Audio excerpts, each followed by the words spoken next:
Direktur Eksekutif Poltreking Indonesia Hanta Yuda menilai kehadiran putra bungsu Presiden Jokowi Kaesang Pangarep belum mampu menarik suara PSI untuk bisa lolos ke parlemen. Sementara itu pengamat politik Ujang Komarudin menilai jika ada usaha yang mendorong agar PSI masuk Senayan merupakan kejahatan demokrasi.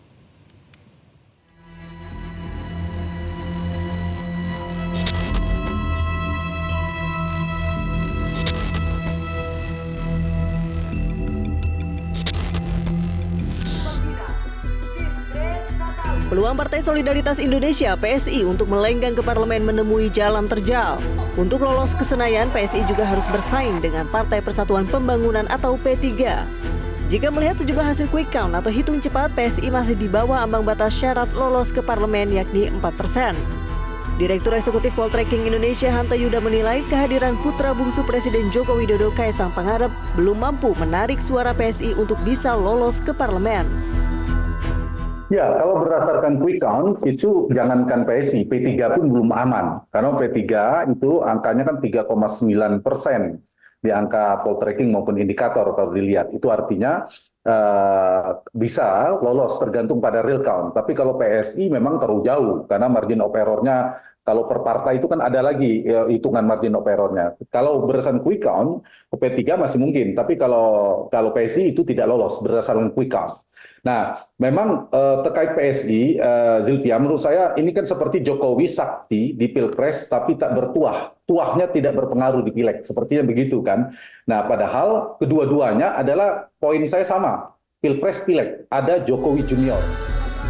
Direktur Parameter Politik Indonesia Adi Prayitno mengungkapkan peluang PSI lolos ke Senayan berat karena kalah bersaing dengan partai-partai besar.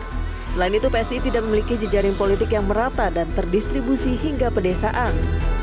Bagi saya cukup sederhana, mesin politik mereka ini hanya berkutat di perkotaan.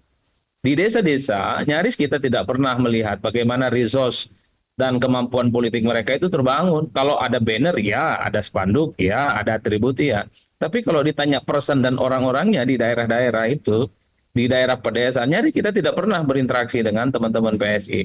Inilah yang kemudian menurut saya, kalau kita iris satu persatu, profil demografi pemilih kita 65% ada di pedesaan.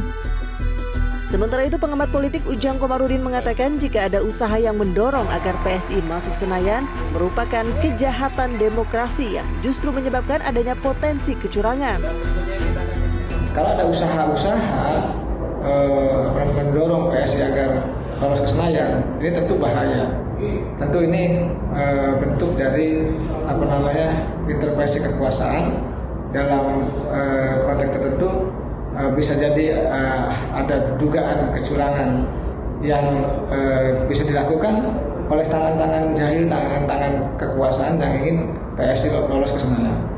Dan kalau itu terjadi dan bisa diketahui oleh publik atau oleh lawan politik Jokowi, seandainya operasi itu dilakukan untuk meloloskan PSI ke Senayan dengan data-data tidak lolos, maka ini sebagai menurut saya kejahatan demokrasi. Tim Liputan Metro TV. Jelajahi cara baru mendapatkan informasi. Download Metro TV Extend sekarang.